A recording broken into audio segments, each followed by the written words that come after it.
मेरी शादी को लगभग 4 साल हो चुके थे और मेरी कोई औलाद नहीं हुई थी।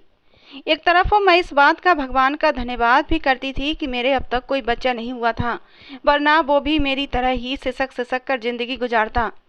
मेरी शादी मेरे माँ-बाप की मर्ज़ी से हुई थी। मेरे ससुराल वाले काफ़ी अच्छे खाते-पीते लोग थे, काफ़ी खुशहाल घराना था। मेरे माँ-बाप को ये रिश्ता काफ़ी पसंद आया था, लेकिन मैं शादी के लिए बिल्कुल भी राज़ी नहीं थी, क्योंकि उनका घर बहुत ही छोटा-सा था। दरअसल उनका सरकारी घर था जो सिर्फ 2 कमरों का ही था। हमने अपनी खुद की ज़िंदगी भी सरकारी घरों में ही खेलते गुजारी थी। इसलिए मेरा हमेशा से अरमान था कि भले घर छोटा हो लेकिन अपना हो। लेकिन नसीब के लिखे को कैसे बदला जा सकता है। मैंने इस रिश्ते के लिए ऐतराज़ किया तो मेरी माँ ने मुझे डांट दिया कि तुम भगवान का धन्यवाद नहीं करती हो कि लड़का रोजगार से लगा हुआ है। आजकल तो लड़की वाले रिश्ता आने पर ही खुश हो जाते हैं कि कम से कम लड़का कोई काम तो करता है। लेकिन मैं इस बात पर अपनी माँ से बहस करती रही कि मैं इस रिश्ते में बुराई नहीं निकाल रही। मैं तो सिर्फ इतना चाहती हूँ कि उनका घर बार तो कम से कम अच्छा हो, कि किसी को बताते हुए शर्मिंदगी का एहसास ना हो। मेरी माँ ने अपने होठों पर उंगली रखी और मुझे बड़ी हैरानगी से देखते हुए कहने लगी, हाँ तो अच्छा भला तो घर बार है, वो झोपड़ी में तो नहीं रहते ना। हमारी तरह ही लोग हैं और क्या चाहिए। जरा अपने आसपास से निकलकर दूसरों को देखो कि कभी तो लड़कियों के रिश्ते ही अपने से ऊंचे स्टेटस वाले रिश्तों का आना ही बहुत मुश्किल बात होता है। और अगर ऐसे रिश्ते आ भी जाएं तो सारी जिंदगी उनके आगे मेज कुर्सियां रखते ही गुजर जाती है। हर समय तो उनके आगे पीछे हाथ जोड़कर घूमते रहो। लेकिन मुझे बिल्कुल भी पसंद नहीं कि लड़की का रिश्ता अपने से ऊंचे घराने में तय करो। हमेशा लड़की का रिश्ता अपने बराबर बालों में ही करना चाहिए। और फिर तुम भी अपने जैसे माहौल में जा रही हो तो तुम्हें एडजस्ट होने में कोई मुश्किल नहीं होगी। और फिर मैं अपनी माँ की बात सुनकर चुप हो गई। उनसे बहस करने का कोई फायदा नहीं था। भगवान जाने मेरी माँ कोई बात समझना क्यों नहीं चाहती थी, या फिर मेरे ही बात करने में कोई कमी थी। और फिर माँ ने सारी बातें उठाकर पापा के सामने रख दी कि मैं इस रिश्ते पर खुश नहीं हूँ। पापा चिंतित से हो गए और मुझे बुलाकर पूछा कि हंसिका, अगर तुम इस रिश्ते से खुश नहीं हो तो फिर क्या चाहती हो। मैंने सर झुका लिया और अपने नाखूनों पर लगी नेल पॉलिश को ही खुरचती रह गई। मुझे तो कुछ भी समझ नहीं आ रहा था कि मैं पापा से क्या बात करूं। वैसे भी उनसे बात करते हुए मुझे बहुत ही झिझक सी महसूस हो रही थी। और फिर ये टॉपिक ही कुछ ऐसा था कि इस पर आखिर मैं कहती भी तो क्या कहती। हालांकि मैं सब कुछ अपनी माँ को बता चुकी थी और मेरे पास इस बात पर और कुछ करने के लिए बचा ही नहीं था। और मैं जानती थी पापा की बात माँ से अलग नहीं होगी। लेकिन जब पापा बोले तो मैं बड़ी हैरान हुई थी। पापा ने पूछा, क्या तुम्हें कोई और पसंद है। ये बात हमारे जैसे माहौल में बहुत ही गलत समझी जाती थी। शुरू से ही हमारी परवरिश हमारे माँ बाप ने ऐसी नहीं की थी और ना ही हमारे ख़ानदान की लड़कियों ने कभी लव मैरिज की थी। फिर मेरे लिए तो ये सोचना ही गलत था। और इस बात पर मैं हैरान भी हो रही थी कि मेरा बाप खुद अपने मुंह से अपनी बेटी से उसकी पसंद का पूछ रहा था, क्योंकि हमारे खानदान में कभी किसी लड़की से उसकी पसंद के बारे में नहीं पूछा गया था। बस बड़ों ने जहाँ रिश्ता तय कर दिया वहाँ रिश्ता हो गया और शादी भी हो गई। मेरा सर थोड़ा सा और झुक गया था तो पापा को लगा शायद किसी लड़के का चक्कर है। तो वो एकदम से सांस खींचकर बोले, देखो हंसिका, बात सिर्फ इतनी सी है कि अगर तुम्हारी कोई पसंद है तो हमें अभी से बता दो। हमने अभी इस रिश्ते के लिए हाँ नहीं की है और ना ही हम तुमसे कोई ज़बरदस्ती करेंगे। और अगर तुम्हें कोई पसंद नहीं है तो फिर ये सबसे अच्छा रिश्ता है। हम किसी भी सूरत इसे छोड़ नहीं सकते। उन लोगों ने हमें 1 हफ्ते का टाइम दिया है और तुम अच्छे से सोच लो और फिर जो भी तुम्हारा फैसला हो मुझे बता देना। ये कहकर पापा उठकर चले गए, लेकिन मैं माँ पर नाराज हो गई। मैं कहने लगी, क्या ज़रूरत थी पापा से बात करने की। आपका मेरा मामला था, हम दोनों ही इसको तय कर लेते। तो मेरी माँ एकदम गुस्से से बोली, ये तुम्हारा और मेरा मामला नहीं है, ये हम सबका मामला है। और तुम्हारे पापा से बात करना बेहद ज़रूरी था, क्योंकि मैं अकेले इन मामलों पर कोई राय नहीं रखती। तुम्हारे पापा ने बिल्कुल सही बात तुमसे पूछी है। मैंने तो इतना गहराई में जाकर नहीं सोचा। देखो, अगर ऐसी कोई बात है तो मुझे बता दो। मैंने नाराज़गी भरी नज़रों से अपनी माँ की तरफ देखते हुए कहा, माँ कमाल करती हैं। आपको लगता है कि मैं ऐसी हूँ जो यूं छुप छुप कर किसी को पसंद कर बैठूंगी और आपको खबर भी नहीं होगी। अगर ऐसी कोई बात होती तो मैं आपको कब का बता चुकी होती। तो जब ऐसी कोई बात नहीं है तो फिर तुम्हारे इनकार का कोई मतलब नहीं रह गया। आज घर छोटा है तो कल बड़ा हो जाएगा। ये तो बेटियों का अपना नसीब होता है, क्योंकि वो अपने नसीब का ही खाती हैं। इसलिए उनका छोटा सा घर बार देखकर उनकी और अच्छाइयों को नज़रअंदाज मत करो। सबसे बड़ी बात यह है कि लड़का नौकरी से लगा हुआ है, पक्की नौकरी है, और क्या चाहिए। तुम अपनी कजिन्स को ही देख लो, जिनके भी रिश्ते आए हैं वो सब के सब प्राइवेट नौकरियों वाले हैं, और प्राइवेट नौकरियों का तो तुम जानती हो, इसलिए ज़्यादा चिंता करने की ज़रूरत नहीं है। समय के साथ साथ बचत की आदत डालना और अपने लिए एक छोटा सा प्लॉट ले लेना, जिस पर अपनी मर्जी का घर बना लोगी, तो मेरी ये बातें तुम्हें हमेशा याद आएंगी। माँ की बातें सुनकर मैं खामोशी के साथ उठ गई और अपने कमरे में आ गई, जहाँ मेरी छोटी बहन लेटकर किताब पढ़ रही थी। मैं खामोशी से अपने बेड पर आकर बैठ गई तो वो मेरी तरफ गौर से देखने लगी। क्या हुआ, तुम्हारा चेहरा क्यों उतरा हुआ है, सब ठीक तो है। वो मेरे करीब आ गई, कहने लगी, सच कहूँ तो मुझे भी माँ का ये फैसला अच्छा नहीं लगा। आपने उनके घर को देखा है, हमारे घर से भी छोटा है, बिल्कुल सिंगल क्वार्टर की तरह। किचन बरामदे में है, जिसे किचन कह ही नहीं सकते। बस किचन के नाम पर एक स्लैब डालकर चूल्हा रख दिया गया है, बाकी सारा सामान इधर उधर फैला बिखरा पड़ा रहता है। हर चीज खुली हुई है। कितना बुरा लगता है ना ऐसा किचन बना हुआ। ऊपर से उनकी बेटी का शो ऑफ देखो कि वो उसे ओपन एयर किचन कहते हुए नहीं थक रही थी। और उनकी डेकोरेशन का सेंस देखो, दोनों कमरे इस तरह से सजे हुए थे जैसे कोई म्यूजियम हो। सच में बहुत घुटन का एहसास हो रहा था। मैं तो कहती हूँ इनकार कर दो, नहीं तो सारी जिंदगी जलते कुड़ती रहोगी। भला ये भी कोई जिंदगी है कि इंसान अपनी मर्जी से रह भी ना सके। न जाने क्यों उसकी बातें सुनकर मेरी आंखों में आंसू आ गए थे। वो मेरे दिल की ही तो बात कर रही थी, लेकिन जो बातें माँ बोल रही थीं वो भी गलत नहीं थीं। मेरी उम्र 25 साल से ऊपर हो चुकी थी और ख़ानदान की सब लड़कियों की शादियाँ हो चुकी थीं, लेकिन हमारे घर अब तक कोई ढंग का रिश्ता नहीं आया था। तो अब मेरी माँ चिंतित होने लगी थीं और उनकी चिंता दिन ब दिन बढ़ती ही जा रही थी। हम 2 बहनें थे और हमारा कोई भाई नहीं था, तो मेरी माँ और पापा यही चाहते थे कि उनकी ज़िंदगी में ही हम दोनों की शादी करके वो फ्री हो जाएं, और फिर रिटायरमेंट के बाद उनका गांव जाकर रहने का इरादा था कि बाकी की ज़िंदगी वहीं पर गुजार देंगे। लेकिन मुसीबत ये थी कि मेरी पढ़ाई पूरी होने के बाद भी ढंग का रिश्ता तो एक तरफ रहा, कोई बेढंगा रिश्ता भी नहीं आ रहा था। और मुझसे छोटी बहन भी अब धीरे धीरे कद काठ निकाल रही थी। तो मेरी माँ को ऐसे में मेरी चिंता होने लगी थी कि कुछ सालों के बाद तो सीमा के रिश्ते भी आने लगेंगे, तो फिर ऐसे में मेरा क्या होगा। और मैं अपनी माँ की परेशानी को किसी हद तक समझ भी रही थी और दिल ही दिल में दुआ भी कर रही थी कि मेरे लिए कोई ढंग का रिश्ता आ जाए और मैं अपने घर की हो जाऊं और मेरी माँ की चिंता ख़त्म हो जाए। लेकिन रिश्ता ऐसा आया जो मुझे बिल्कुल पसंद नहीं था, और फिर मैंने इस मामले को भगवान पर छोड़ दिया, क्योंकि मैं नहीं चाहती थी कि मेरी वजह से मेरे मम्मी पापा और परेशान हों। और दूसरा, इस रिश्ते में जो सबसे अच्छी बात मेरे सामने आई वो मुझे लगा कि लड़का कम से कम काम से तो लगा हुआ है, वरना आजकल तो ना जाने कितने बेरोजगार घूम रहे हैं। और दूसरी बात, मेरी सास ने दहेज लेने से मना कर दिया था, और एक बार नहीं बल्कि बार बार मना किया था। और इस बात का रीज़न ये बताया था कि हमारा घर बहुत छोटा है, इसलिए दहेज का सामान रखने की जगह नहीं निकल सकेगी। तो मेरे मम्मी पापा ने जब ये बात सुनी तो वो खुश हुए, क्योंकि मम्मी और पापा दोनों ही मेरे दहेज को लेकर काफ़ी चिंतित थे, और इसीलिए मेरे पापा ने लोगों से कर्ज लेने के बारे में भी बात कर रखी थी।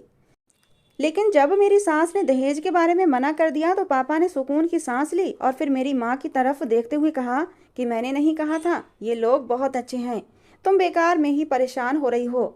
तो उनकी बात सुनकर मैं भी चुप हो गई। पहली बार मेरे दिल को भी सुकून हुआ था। और फिर वो दिन भी आ गया जब मैं विदा होकर अपनी ससुराल आ गई। मेरे साथ बस गोल्ड का एक सेट और अच्छे महंगे कपड़े बनाकर मेरी माँ ने मुझे विदा कर दिया, और साथ में कुछ कपड़ों के लिए अलमारी भी दे दी ताकि मैं अपना सामान अलग रख सकूं। जो कमरा मुझे दिया गया था उसमें से कुछ सामान निकाल कर मेरी अलमारी को उसमें सेट किया गया था, लेकिन उस पर भी मेरी सास ने मुझे काफ़ी बातें सुनाई कि जब मना किया था तो क्या ज़रूरत थी इसे देने की। अब देखो ना, कमरे का बहुत सा सामान हमें गैलरी में रखना पड़ेगा। मैं उनकी बातें सुनकर कुछ परेशान भी हुई थी कि आखिर मुझे कपड़े रखने के लिए अलग से अलमारी की ज़रूरत तो होती। अब मैं उनकी अलमारियां तो इस्तेमाल नहीं कर सकती थी ना। इसीलिए मेरी माँ ने बहुत सोच समझ कर ही मुझे अलग से अलमारी दी कि मैं आज़ादी से अपना सामान रख सकूं। लेकिन मेरी सास इस बात को ही लेकर बैठ गई। मैंने भी चुप साध ली। और दूसरी तरफ मुझे जो गोल्ड का सेट मेरी माँ ने दिया था वो मेरी सास ने ये कहकर मुझसे ले लिया कि तुम इसे कहाँ रखोगी, लाओ मुझे दो, मैं इसे संभाल कर रखूंगी। मैंने ना चाहते हुए भी वो सेट उनको दे दिया, जो कि मुझे फिर कभी पहनने के लिए नहीं मिला था।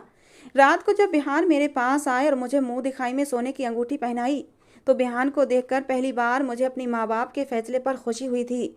बिहान देखने में काफ़ी हैंडसम थे। रंग गोरा चिट्टा नहीं, लेकिन सांवला रंग भी उन पर खूब अच्छा लग रहा था। जब बिहान ने मेरे हाथ थामे तो मेरे पूरे शरीर में करंट सा दौड़ गया था। मेरी ज़िंदगी में कभी कोई लड़का शामिल नहीं रहा था और ना ही आज तक मुझे किसी लड़के ने टच किया था। ये मेरा पहला स्पर्श था जो मुझे बिहान से मिला था। मेरे दिल की धड़कनें उथल पुथल हो रही थीं। ये रात मेरी ज़िंदगी की सबसे यादगार रात रही थी। बिहान का प्यार पाकर मैं सब कुछ भूल गई थी। मेरी ससुराल में कोई बहुत ज़्यादा लोग नहीं थे। मेरा एक देवर और एक ननद थी। मेरे पति इन दोनों से बड़े थे। मेरे पति का छोटा भाई दिमागी तौर पर ठीक नहीं था। हालांकि उसे देखने से बिल्कुल नहीं लगता था कि भाई ये पागल है। अच्छा खासा खूबसूरत नौजवान था, जैसे किसी किताबी हीरो जैसा। बिहान का रंग फिर भी सांवला था, लेकिन मेरे देवर रोहित का रंग तो काफ़ी खिला हुआ था। लेकिन एक बात बड़ी ही अजीब थी। जब मैं शादी के बाद यहाँ आई तो वो कमरे से बाहर ही नहीं निकला। मुझे उसे देखने का काफ़ी शौक था, लेकिन वो अपना कमरा बंद करके रखता और जब मैं आंगन में या बरामदे में होती तो वो कमरे के अंदर ही होता था। लेकिन जैसे ही मैं अपने कमरे में जाती वो फ़ौरन से बाहर आ जाता। मुझे बड़ी हैरत होती थी कि वो ऐसा क्यों करता है। तो मेरी सास ने कहा, ये ऐसा ही है, ये किसी से भी बात नहीं करता और फिर औरतों से तो बहुत ही शर्माता है। फिर मैंने भी उसके करीब जाने की कोशिश नहीं की थी। भगवान जाने मेरे साथ क्या व्यवहार करे। वैसे भी नई नई जगह थी और मैं इन लोगों को समझने की कोशिश कर रही थी। मुझे अपनी शादी को लेकर बहुत सारे अरमान थे। मैंने बहुत से सपने बुने हुए थे, जिनमें मुझे सिर्फ मोहब्बत और चाहत से रहने की तमन्ना थी। इसलिए मैंने नए बनते रिश्तों में हर सदस्य के साथ पूरी ईमानदारी और प्यार से चलने का फैसला रखा था। यहाँ तक कि मैं अपने पागल देवर का भी बहुत ख्याल रखती थी और यही वजह थी कि वो अब मुझसे शर्माना छोड़ चुका था और मेरी मौजूदगी में भी बाहर आने लगा था। तो मुझे लगा कि मेरी ज़िंदगी की ये पहली कामयाबी है जो मुझे मिली है। लेकिन शायद ये मेरी भूल थी, क्योंकि रोमांटिक कहानियों में शादीशुदा ज़िंदगी के हवाले से जो कुछ दिखाया जाता है, रियल में उसको अपनी ज़िंदगी पर लागू करना उतना आसान नहीं होता। घर के कामों में और ससुराल के कामों में ज़मीन आसमान का फ़र्क होता है। मैं इस फ़र्क को दिमाग से निकालने की कोशिश कर रही थी, क्योंकि ससुराल के हर छोटे बड़े काम मेरे लिए कभी भी प्रॉब्लम नहीं बने, क्योंकि मैं दिमागी तौर पर ख़ुद को तैयार करके यहाँ आई थी। और वैसे भी मैं जिस माहौल से यहाँ आई थी, वहाँ औरतें सारे काम अपने हाथ से ही करती हैं। सीमित आमदनी में नौकरानी रखने का तो सवाल ही पैदा नहीं होता। यहाँ मेरे ससुराल के हालात थोड़े अच्छे थे। अगर काम वाली रख ली जाती तो कोई समस्या नहीं थी, लेकिन मेरी सास बहुत ही कंजूस टाइप की औरत थी। हालांकि जब मैं प्रेग्नेंट हुई तो मुझे घर के कामों में अक्सर देर सवेर होने लगी, तो मेरे पति ने काम वाली मासी ढूंढने की बात अपनी माँ से की। तो मेरी सास बहुत नाराज़ हो गई और कहने लगी, क्यों, क्या तुम्हारी पत्नी कोई अनोखा बच्चा पैदा करने जा रही है? क्या हमने बच्चे पैदा नहीं किए? अगर हम काम वाली मासी के बगैर हट्टे कट्टे बच्चे पैदा कर गए तो तुम्हारी पत्नी भी कर लेगी। और इस घर में काम ही कितना होता है, छोटा सा घर है और हम घर के लोग ही कितने हैं कि हंसिका पर बोझ पड़ गया। और फिर हम भी तो उसका हाथ बटाते हैं। ये सारा घर का बोझ उठाए अकेली नहीं फिरती। मेरी सास ने बात करने को तो कह दी, लेकिन सच्ची बात तो ये थी कि वो घर के कामों में किसी भी तरह का कोई हाथ नहीं बटाती थीं। सुबह का नाश्ता, दोपहर का खाना, रात का खाना मैं अकेले ही बनाती थी और ये सब उन्हें टाइम से ही तैयार चाहिए होता था। मेरी सास और ननद मेरी तबीयत खराबी के बावजूद कभी भी किचन में झांक कर नहीं देखती थीं। मुझे अक्सर सब्जी की स्मेल की वजह से उबकाई आती रहती थी। शुरू शुरू के दिन तो हर औरत के लिए बहुत ही नाजुक होते हैं। उसे अच्छी खुराक के साथ साथ आराम की भी ज़रूरत होती है।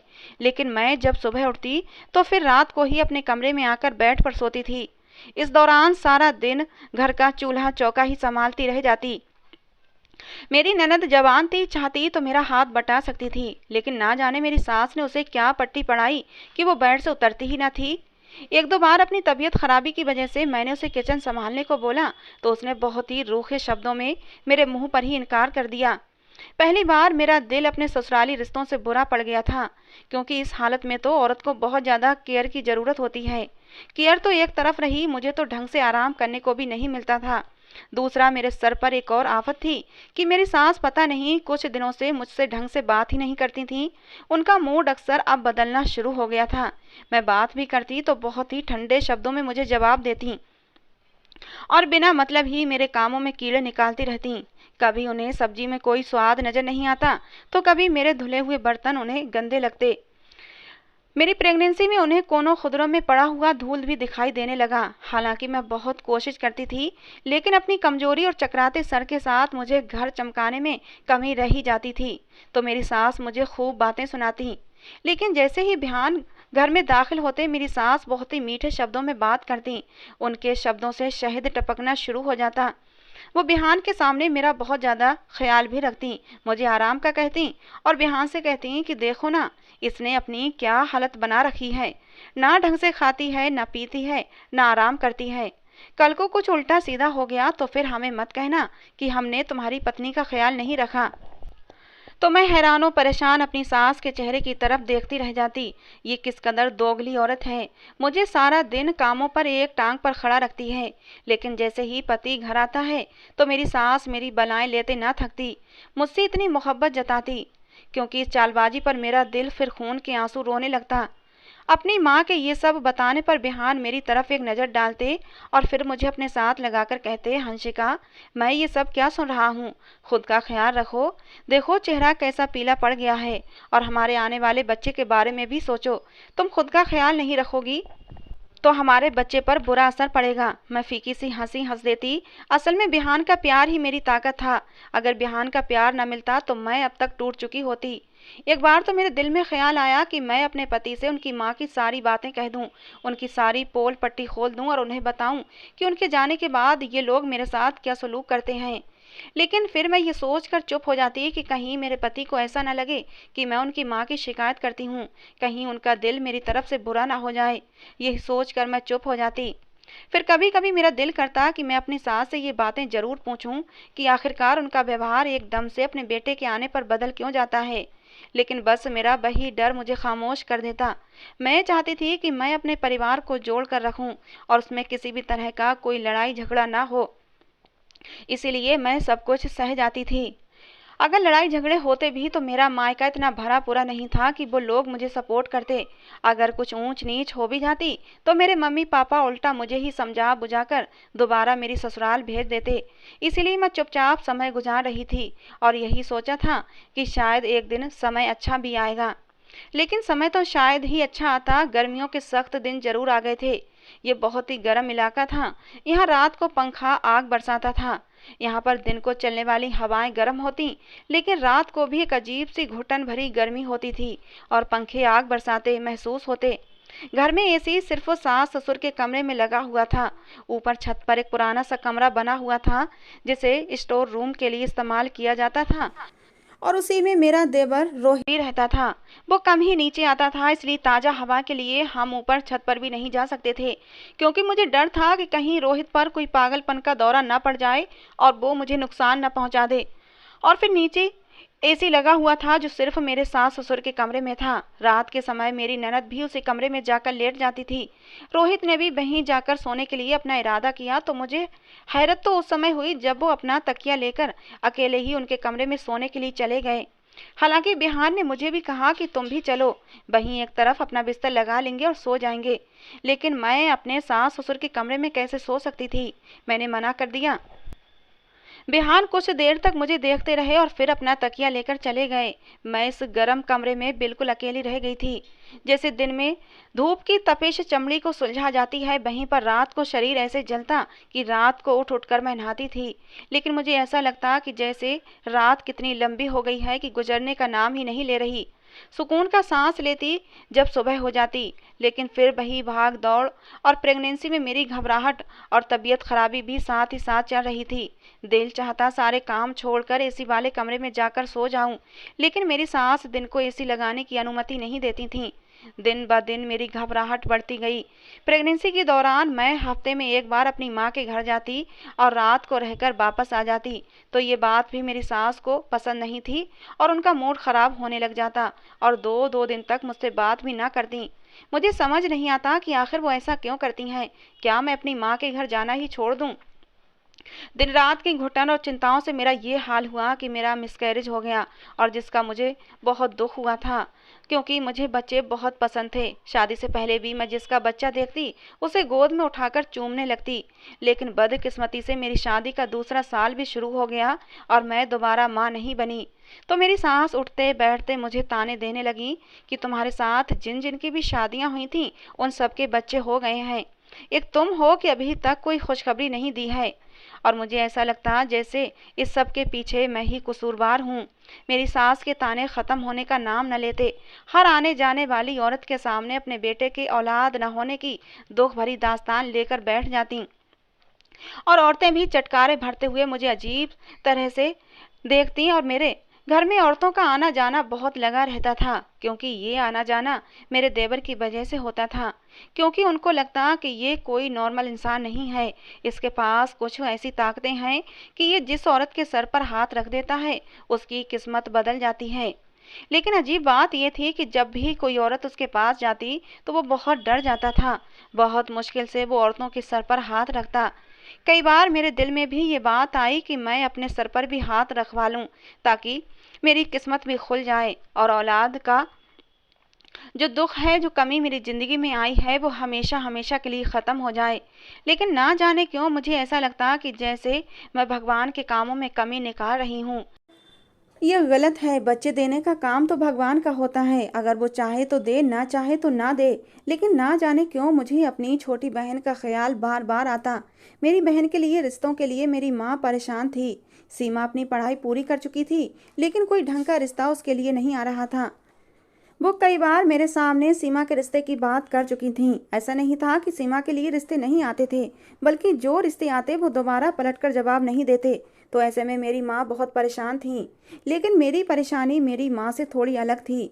मैं चाहती थी कि मेरी बहन की शादी किसी अमीर घर में हो, उसे मेरी तरह घुट घुट कर जिंदगी न गुजारनी पड़े, जहाँ उसका अपना एक कमरा हो और उसमें जिंदगी के सारे आराम मौजूद हों, और एक काम वाली हो जो उसका हाथ बटाए। मेरे दिमाग में ऐसी बहुत सी खिचड़ियाँ पकती रहती थीं, और मैंने माँ को साफ कह दिया कि सिर्फ लड़के की नौकरी ना देखें, बल्कि पूरा घर बार देखें कि वो लोग कैसे रहते हैं, तभी उसकी शादी करें। मेरी बात सुनकर मेरी माँ परेशान हो जाती। मैं जानती थी कि वो शुगर की मरीज हैं, इसलिए उनसे खुलकर मैं कोई बात नहीं करती थी, अपनी कोई भी परेशानी उन्हें नहीं बताती थी। लेकिन मेरी बातों को सुनकर वो अक्सर मेरी बातों की तह तक पहुँच जाती थीं, और अब वो मेरी तरफ से बेहद परेशान रहने लगी थीं। इसलिए मैंने अपनी माँ को और परेशान नहीं करना चाहती थी, और अपनी परेशानियाँ अपने तक ही रखती थी, और इसी उम्मीद पर ज़िंदगी गुजार रही थी कि शायद मेरे हालात बेहतर हो जाएं। अचानक यूं ही एक दिन बैठे बैठे मुझे ख्याल आया कि क्यों ना मैं अपनी छोटी बहन को अपने देवर के पास लेकर आऊं, शायद उसका नसीब बदल जाए। ना जाने क्यों ये सब कुछ सोचते हुए मुझे बिल्कुल भी ख्याल ना आया कि ये सब गलत है। बच्चों का देना ना देना और फिर शादी ब्याह के मामले भी भगवान के हाथ में ही होते हैं, वही जोड़ियां बनाता है। इंसान का उस पर कोई बस नहीं चलता। बस अपनी उलझन और परेशानी में मुझे अपनी बहन के लिए जो हल नजर आया, मैंने सोच लिया कि मैं अपने देवर के सामने अपनी बहन को जरूर लाऊंगी। और यही सोचते हुए एक दिन मेरी बहन मुझसे मिलने आई तो मैं उसे देवर के पास ले गई। मैंने सोचा कि वो पहले डरेगा और फिर बड़ी विनती करने के बाद वो कहीं मेरी बहन के सर पर हाथ रखेगा। बस थोड़ी देर की बात है, फिर मैं छोटी को घर भेज दूंगी। वैसे भी मेरी सास मेरे मायके से आए किसी भी रिश्ते पर खुश नहीं रहती थी, लेकिन मुझे अपनी बहन की वजह से कोई परवाह नहीं थी। जैसे ही मैं छोटी को लेकर देवर के पास गई तो वो बिल्कुल भी छोटी से नहीं डरा, बल्कि उसे टकटकी बांधे हुए देखता चला गया। इस बात पर मैं खुश थी कि चलो कोई हंगामा नहीं हुआ। ना तो मेरी सास इस बात पर भी मुझे बातें सुनाती। मैं अभी यही सोच रही थी कि रोहित धीरे धीरे चलता हुआ सीमा के पास आ गया। अब तक उसकी निगाहें सीमा के ऊपर से नहीं हटी थीं। अचानक ही उसने मेरी बहन का हाथ पकड़ा और तेजी के साथ अपने कमरे में ले गया, और फौरन ही दरवाज़ा भी बंद कर लिया। मेरे पैरों तले से तो जमीन ही निकल गई, क्योंकि मेरी आंखों के सामने ये सब अचानक हुआ था और मुझे समझ ही नहीं आया कि मैं क्या करूं। जब थोड़े होश ठिकाने आए तो मैं फौरन भागते हुए दरवाज़ा पीटने लगी। मेरा शोर सुनकर मेरी सास, ससुर और बिहान भी ऊपर छत पर आ गए थे और दरवाज़ा खुलवाने की कोशिश करने लगे, लेकिन दरवाज़ा इतना मजबूत था कि धक्का लगने के बावजूद भी खुल नहीं रहा था और ना ही किसी तरह से टूट रहा था। जब 2 घंटे के बाद देवर ने दरवाज़ा खोला तो उसके हाथ में मेरी बहन का दुपट्टा था, जिसे देखकर मैं गुस्से से पागल हो गई और रोहित के हाथ से दुपट्टा झपटकर उसे जोर का धक्का दिया। वो ज़मीन पर गिर गया और फिर मैं कमरे में दाएं बाएं देखने लगी। छोटी कहाँ है? तो वो मुझे ज़मीन के कोने पर डरी सहमी बैठी नजर आई थी। मैं भागकर उसकी तरफ गई, उसे छूकर टटोल कर देखा कि कहीं उसके कपड़े तो फटे नहीं हैं। मेरे दिमाग में एक अजीब सा डर बैठ गया था कि तभी छोटी एकदम से मुझसे लिपट कर रोने लगी। मेरा दिल तो जैसे कांप गया था कि भगवान न करे वो आगे क्या कहेगी। अगर कुछ ऐसा वैसा हो गया तो मम्मी पापा तो मुझे कभी भी माफ़ नहीं करेंगे और शायद सीमा भी मुझे ही इस बात का जिम्मेदार ठहराएगी, क्योंकि घर से मैंने उसे अपनी जिम्मेदारी पर बुलवाया था। मैंने उस पर दुपट्टा डाला और उसे अपने कमरे में ले आई और जब मैंने पूछा तो वो रोने लगी और कहा कि वो दूर बैठकर बस मुझे देखता रहा था। मैं जैसे ही दरवाजे की तरफ भागने लगती तो वो मुझे पकड़कर बैठा देता और थोड़ी दूर पर बैठ जाता और फिर मुझे दोबारा देखने लगता। फिर उसने मुझे एक बहुत ही अजीब सी बात कही कि ये सब लोग मुझे पागल समझते हैं, जबकि मैं पागल नहीं हूँ बल्कि नामर्द हूँ और अपनी इसी नामर्दी को छुपाने के लिए मैंने ये ढोंग रचाया हुआ है। लेकिन तुम्हें देखते ही मैं तुम्हें पसंद कर बैठा हूँ। तुम मुझे बहुत अच्छी लगी हो। अगर तुम मुझसे शादी का वादा करो तो मैं तुम्हें यहाँ से जाने दूंगा, वरना मैं हमेशा तुम्हें इसी कमरे में कैद करके रखूँगा। तुम मुझे बहुत अच्छी लगती हो, तुम मुझसे शादी कर लो।